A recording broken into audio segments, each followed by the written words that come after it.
Hello, and welcome back to Two Authors in One Topic. I am Elizabeth O'Carroll, and I'm joined with author, pediatrician, and family therapist Maria Steuer. How are you today, Maria? I'm wonderful, Elizabeth. And how are you? Very good, thanks. So, Maria, we promised our listeners that we would continue our thought from our previous episode 11, where we were discussing chapter 4, My Childhood, Your Childhood. And we dove into talking about generational behavior patterns that are repeated. So I'm going to read quickly just a paragraph from there to recap our thoughts. So our parents also had parents of their own.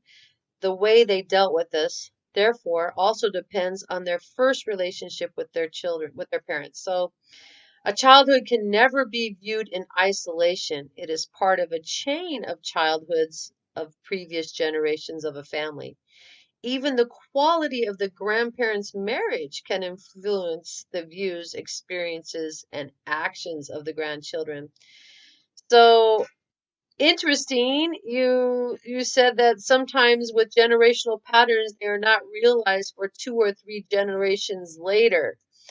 And how can we finally gain some awareness of these patterns, Maria? Can you help our listeners out? See when you are want to be aware. One is when you have strong emotions. This is one sign when you are reacting on your own childhood or the childhoods of your parents.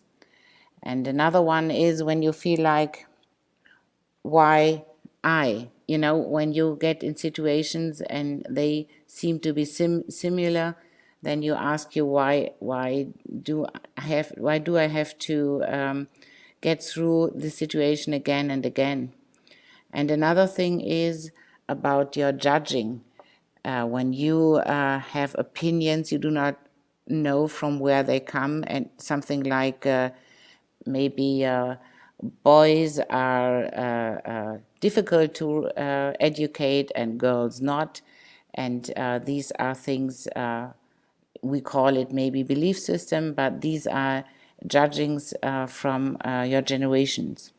Very interesting. So to recap, so when we have strong emotions and reacting with our parents, that's one trigger. And then the second one is, why do I keep doing this? You find yourself repeating a pattern, right? So you like, here, I've been here before. I know this. Why do I keep doing this? And then the third one you suggested was judging. Where are your opinions coming from? So if you're constantly going, like you said, boys are just they can't focus. They're girls are more studious. They focus easier, something like that. Yeah. These are signs to find out what your generation code or something like is from your parents, grandparents, and yeah. So these are things you can have a deeper look and then get more knowledge about your patterns, because a lot of people do not think that they have patterns. They just think, like you said, why I am in this situation again, and are not aware about this, that they are the ones who produces the situation to come into the situation. And again, we had discussed that Gandhi quote from last time. Your thoughts become things, right? And become your habits, become your behaviors, become your lifetime. So once they have this awareness, let's say I recognize that I'm strongly reacting to when my mother says, um, you're not as smart as your brother, you're not as good at math as your brother, and I get upset because obviously that hurts. How can I stop reacting to my parents? Once you have that awareness about a behavior, how do you change it? Yeah, the first step, as we said, is have the awareness that it hurts when your mother did it. And then you have to take the next step. This means you haven't had a mother that you have needed at that time. Your mother wasn't the suitable mother for you because she did it in this way. She hurts you. She wasn't aware about that she hurts you. So you had needed a mother who would protect you and support you, and then you start and build in your image a mother that would be suitable for you, a mother that wouldn't hurt you and would say, "You are my smartest girl in the world," or something like this. And so you do not judge your mother, you just build um, in your mind a suitable mother. You do not fight against the existing model, the mother you had. You build a new model, and then when you come in a situation when you remember these hurting things, then you can ask yourself, if I would ask my suitable mother now at that time, what would she say to me now?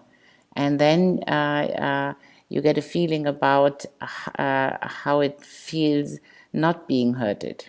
You understand? It's maybe a little bit difficult, but No, that's actually really good. So it's as though you change your thoughts, you change your filters of how you view your past and how you respond to your own children, to other people, because you realize that because it's generational, that it wasn't about you, it was something that they were carrying with them.